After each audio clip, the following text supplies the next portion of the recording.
Welcome to another edition of Recovery at Home. I'm Chris Blauvelt. This is Kevin Peterson. He's the founder of the Chronic Hope Institute, which is an organization that provides therapeutic services to the family of individuals who are in treatment before, during, and after, correct? Exactly. And individuals in general. Yep. Family therapist. You're a trained family therapist. I'm a licensed marriage and family therapist. I'm also a family case manager. I'm an author, and I'm the founder of the Chronic Hope Institute. And the second book, Chronic Hope: Families in Addiction, should be out in early January with a large Facebook group coming behind it that will be free to families. It'll be just a giant resource space for them to ask questions about, what do I do? Great. There's an addict in the house. What do we do? That's great.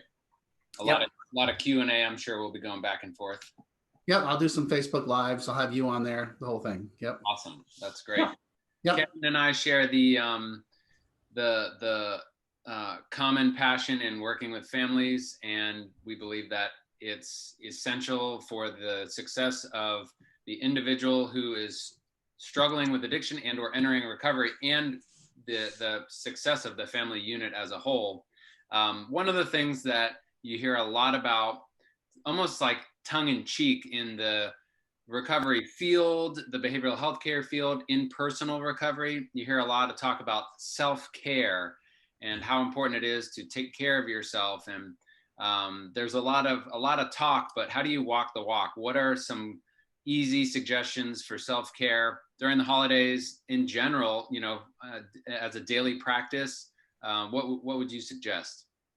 Absolutely. I tell this to my clients and my families all the time, because like you said, it's a buzzword that gets thrown around all the time. And so let's define it. So I define it by regular exercise, paying attention to your nutrition. I don't mean being on diets or binging, or being on the fad diet.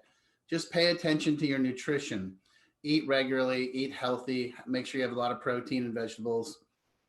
Exercise regularly. And, some people are like, I don't have time, blah, blah, blah. I'm like, you know what? Find 15 or 20 minutes to walk around the block. Yeah. So exercise, nutrition, meditation. I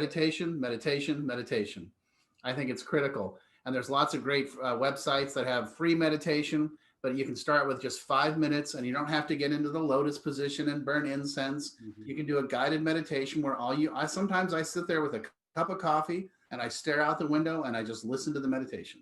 Yeah. Calm your mind. Yep. And then I believe that also part of self-care is having a community, and it can be, it can be a 12-step community. It can be a faith-based community. It can be a friend-based community, but it's a positive community that you engage with on a regular basis. So, and then I also believe in, seeing your doctor on a regular basis and making sure you're checking in, and doctor/therapy. Yeah. So that's my self-care plan. What's yours?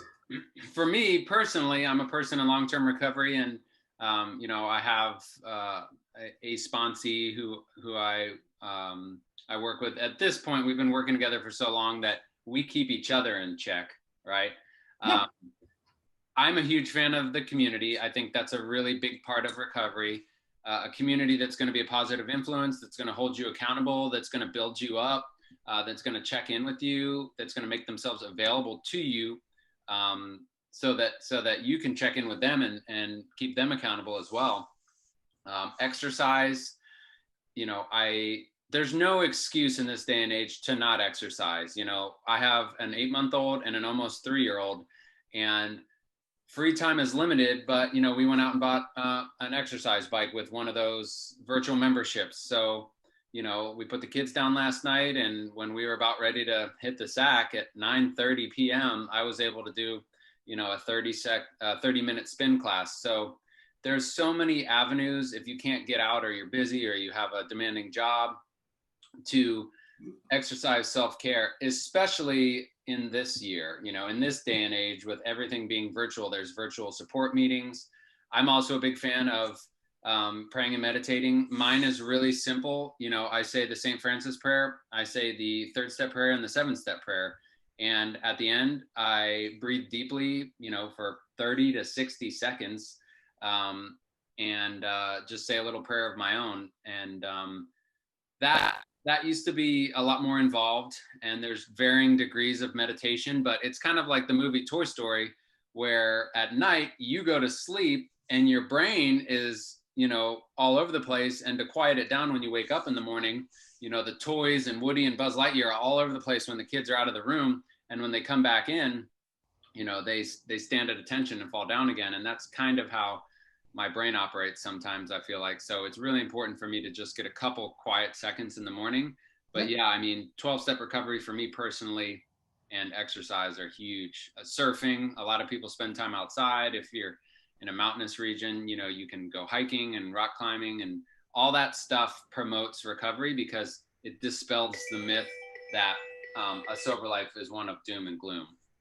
Absolutely. And the last one, I think that we both have sort of talked about it, but we haven't named it, is fun. Got to have fun. Yeah. We got to find a way to have fun. And, whether it's for you hanging out with the kids and being silly with the kids, for me playing with the puppies, or just being goofy or whatever, but just find something that's fun. And I got to be honest with people, watching TV, binging on Netflix, that doesn't count. That's not self-care. Yeah. And that's tuning out and dissociating. And so what we're talking about is, actually making a plan and having a schedule behind this, and not just saying, oh yeah, I practice self-care. It's like, I wake up in the morning, I pray, and then I meditate. My wife and I read devotionals and meditate. Then I exercise, and I try to be engaged in what I eat throughout the day, and I know you guys do the same thing. So I think intentional. It's intentional, right? It's intentional. Being intentional with your self-care. Yeah, that's the deal. And that's how we get through the holidays. And that's how we start strong in 2021, baby. And that's how we take care of ourselves so that we can take care of others. Well, there you go. Right. That's the whole thing, is that you can't help it. What I was taught early on in AA is that, if you don't want to, you want to make sure that you're carrying the message, not the mess. Yeah. And in order to carry the message, you have to have the message, which means you have to do the work to get the message. So in case of an emergency, put the oxygen mask on yourself first so that you can help your kids and your family members put the oxygen mask on, not vice versa. You got to be breathing to help others. And as they say on Southwest Airlines, which I fly when I fly regularly, is choose your favorite child and then put. Yeah. So, yep, I got you. That's it. Well, right on, brother. This is great for the holidays, and we'll be able to share this with our viewers, and we'll connect again next week after Christmas, before the New Year. Maybe we can talk about goal setting and being intentional about that for the new year.